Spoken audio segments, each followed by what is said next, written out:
In the heart of Port Harcourt, where the smell of fresh fish pepper soup mixed with that of crude oil, stood Mama Ejiro's kitchen. The restaurant was a testament to its owner's iron will and her iron fist.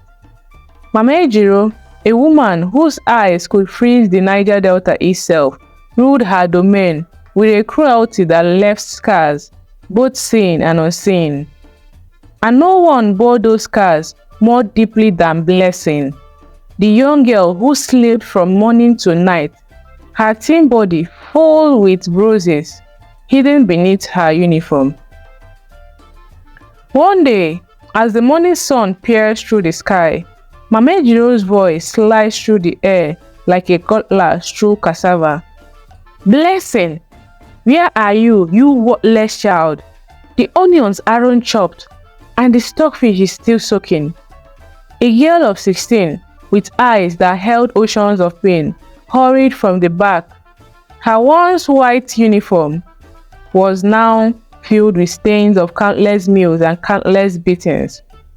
"I'm here, Mama Ejiro. I'm sorry." The slap echoed through the kitchen, silencing even the sizzling oil.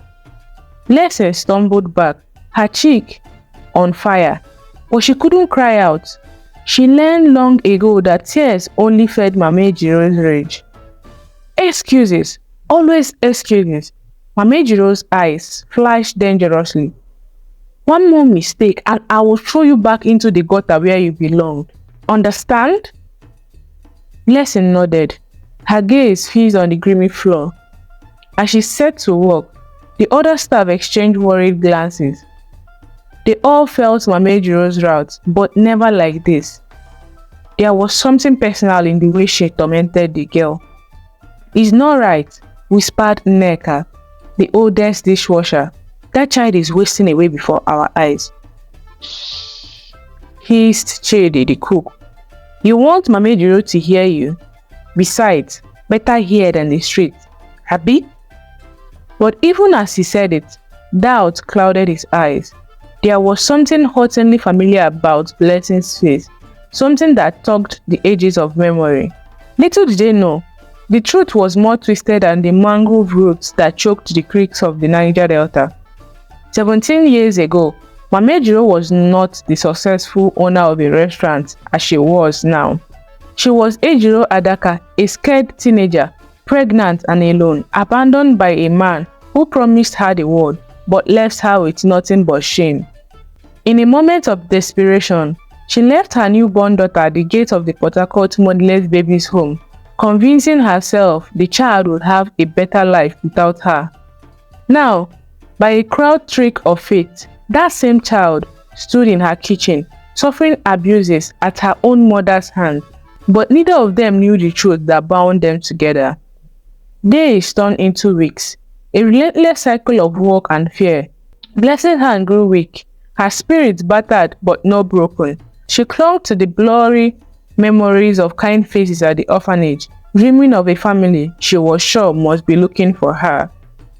One particular brutal day, as Blessing nursed a fresh bruise from a frying pan, a new customer walked into Mama Ejiro's kitchen. She was a middle-aged woman with a kind eye and a weary smile, her clothes simple but neat. "Good evening," she said, settling into a corner table. "I'll have the egusi soup and pounded yam, please." Blessing hurried to take her order, grateful for a moment away from Mama Ejiro's watchful eyes. As she set down the streaming bowl, the woman looked up, her eyes widening in recognition. "Blessing," she gasped. "Blessing, is that you?" Blessing froze, her heart pounding. Do I know you, Ma?" The woman's eyes filled with tears. "Oh, my dear child, I am Mrs. Okafor. I worked at the motherless baby's home when you were there. I never thought I would see you again." A commotion from the kitchen interrupted their reunion. Mama Ejiro burst through the doors, her face contoured with rage. "Blessing, where are you, you lazy girl? These dishes won't wash themselves." Mrs. Okafor's head snapped at the sound of Ejiro's voice. Her eyes darted between Blessing and the older woman. a look of downing horror spreading across her face. "It can't be," she whispered. "Ejiro, Ejiro Adaka." Mama Ejiro stopped in her tracks, her face draining of color. "Who are you? How do you know my name?" Mrs. Okafor stood slowly, her voice trembling. "Ejiro, don't you remember me? I was there the night you brought your baby to the home. And now, she's standing right here." The silence that fell over the restaurant was deafening. Customers froze with forks halfway to their mouths. Workers peeked out from the kitchen, eyes wide with disbelief. Blessing felt the world tilt beneath her feet. The truth crashed over her like a tidal wave, washing away everything she thought she knew. "No," Mama Ejiro whispered, backing away. "No, it's not possible. My baby. They told me she died." But even as she said it, the truth seeped into her heart like oil in the waters. All the cruelty, all the abuse she had heaped on this child, her own flesh and blood, came crashing down on her with the weight of 17 years of guilt and regret. Mama Ejiro's leg gave way and she crumpled on the floor with tears all over her eyes. What have I done? Oh God, what have I become? But Blessing didn't move to comfort her. Instead, she backed away, her eyes wide with a mixture of shock, anger and revulsion. "You," she whispered, her voice shaking. "All this time, it was you." The memories of every slap, every cruel word, every night spent hungry and in pain flooded Blessing's mind. The woman sobbing on the floor wasn't just her tormentor. She was the mother who had abandoned her, then abused her without even knowing who she was. "Don't touch me," Blessing screamed as Mama Ejiro reached for her. "Don't you dare touch me." With that, Blessing turned and ran, pushing past shocked customers and out into Port Harcourt night. She ran until her lungs burned and her legs gave out, collapsing in a narrow way between two buildings. As the reality of her situation sank in, Blessing finally allowed herself to cry. Not the silent tears she had learned to hide, but great heavy sobs that shocked her entire body. Back at the restaurant, chaos reigned.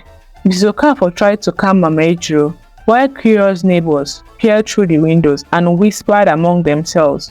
Her staff stood in shocked silence, unable to process the revelation that had turned their world upside down. Days passed, and Blessing didn't return.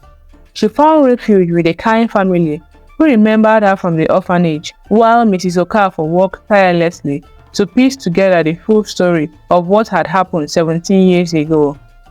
Mama Ejiro, consumed by guilt and grief, closed the restaurant.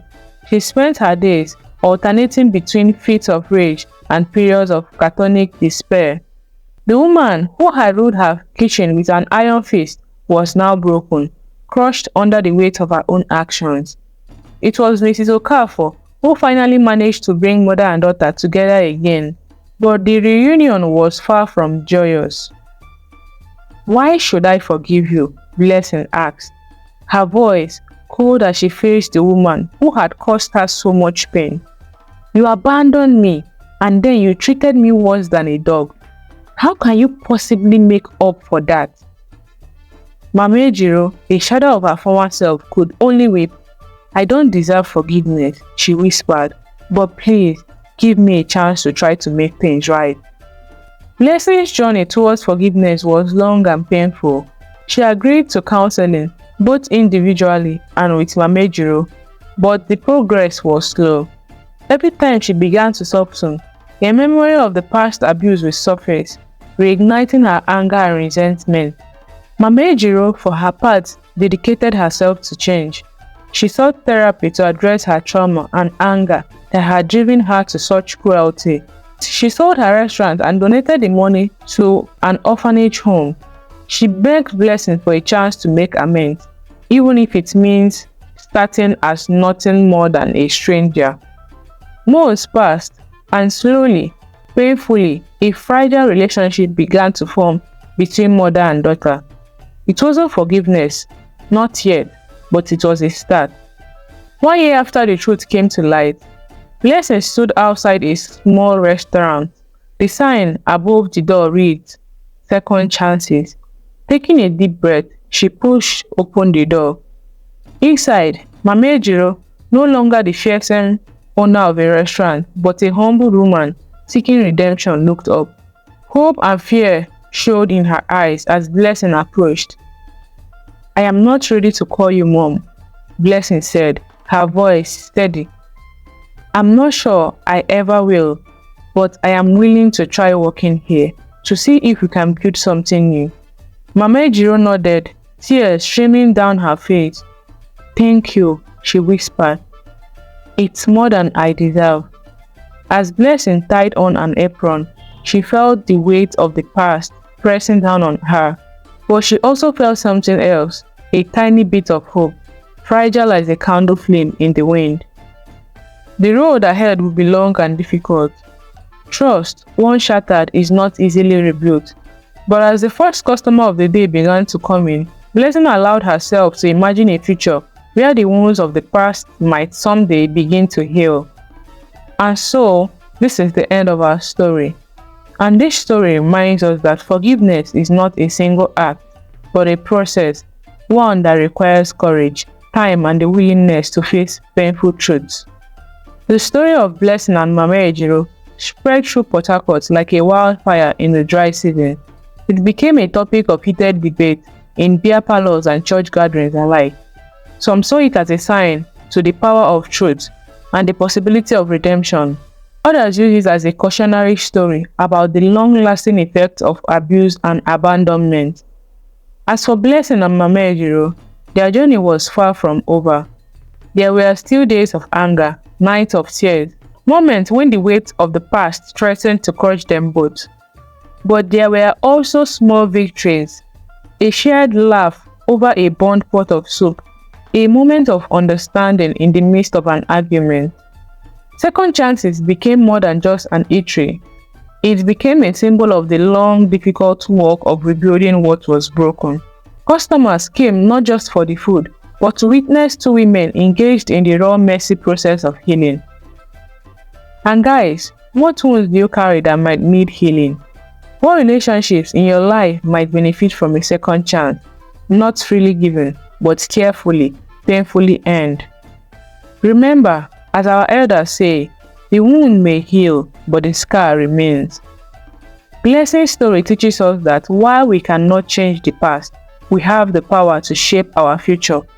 One difficult conversation, one act of courage at a time. So the next time you walk down the road, remember, every stranger you pass has a story filled with pain and possibility.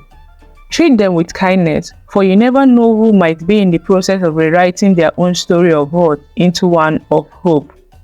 So guys, how has this story touched your heart? Have you witnessed or experienced a journey of difficult forgiveness in your own life? Share your thoughts in the comments below. Your story could be the light that guides someone else through their darkest hour. Until we meet again, may your days be filled with the courage to face hard truths, the strength to take those first steps towards healing, and the wisdom to know that true changes take time. And remember, in Port Harcourt, as in life, even the longest journey begins with a single step. Don't forget to subscribe for more stories. Bye for now.